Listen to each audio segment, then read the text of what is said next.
রাশিয়ার corona vaccine বাংলাদেশেই তৈরি হতে পারে, পাওয়া যাবে অক্সফোর্ডের ভ্যাকসিনও। তবে চীন ছাড়া কোনো দেশ এখনো বাংলাদেশে তাদের ভ্যাকসিনের ট্রায়ালের আবেদন করেনি।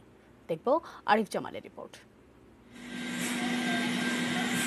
করোনা মোকাবেলায় এখন পর্যন্ত ভরসা ভ্যাকসিন বা টিকা। বিশ্ব স্বাস্থ্য সংস্থার তথ্য অনুযায়ী করোনা সেই টিকা বানাতে ১৭০টিরও বেশি দেশ বা প্রতিষ্ঠান কাজ করছে। এর মধ্যে ৩০টির বেশি ভ্যাকসিনের ক্লিনিক্যাল ট্রায়াল বা মানবদেহে পরীক্ষা চলছে। সুখবর হচ্ছে, চীনের ভ্যাকসিন অগ্রাধিকার ভিত্তিতে পাবে বাংলাদেশ। ইতিমধ্যে তাদের ভ্যাকসিনের তৃতীয় ধাপের ট্রায়াল এদেশে করার অনুমতি দিয়েছে সরকার। সোমবার সচিবালয় স্বাস্থ্যমন্ত্রী জানিয়েছেন, অক্সফোর্ডের ভ্যাকসিন আনতে বেসরকারিভাবে চুক্তি হয়েছে, সরকারিভাবে আনারও চেষ্টা চলছে। অক্সফোর্ড ভ্যাকসিনও বাংলাদেশে দেওয়ার প্রতিশ্রুতি আমরা পেয়েছি। সেটা ভারতের সেরাম কোম্পানি তৈরি করছে এবং ভ্যাকসিনকো এই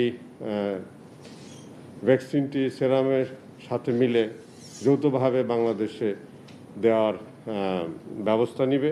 এদিকে রাশিয়ার ভ্যাকসিনের জন্য পররাষ্ট্র মন্ত্রণালয়ের মাধ্যমে সে দেশের স্বাস্থ্যমন্ত্রীর কাছে চিঠি পাঠানো হচ্ছে বলে জানিয়েছেন স্বাস্থ্যমন্ত্রী জাহিদ মালেক। তারা বলেছে যে তারা G2G করতে চায় এবং যদি বাংলাদেশে এখানে ভ্যাকসিন তৈরি করার ফ্যাসিলিটি যদি থাকে তাহলে পরে তারা বাংলাদেশেও তৈরি করার জন্য অনুমোদন দিতে পারে। বাংলাদেশে বেশ কয়েকটি কোম্পানির ফ্যাসিলিটি আছে ভ্যাকসিন তৈরি করার। স্বাস্থ্যমন্ত্রী আরও জানান, দক্ষিণ কোরিয়া বাংলাদেশকে করোনা পরীক্ষার PCR মেশিন ও টেস্টিং কিট দেওয়ার প্রতিশ্রুতি দিয়েছে। অ্যান্টিজেন টেস্টের কিটও দেবে তারা।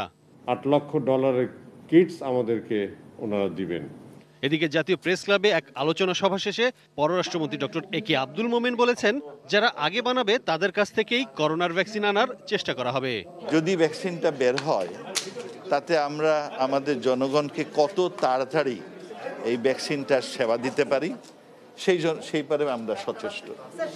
এখন সেইখানে যারা তৈরি করবেন আগে তাদেরটা আমরা আনার জন্য, যে কোনো দেশ আপনার আনার জন্য আমরা চেষ্টা করছি।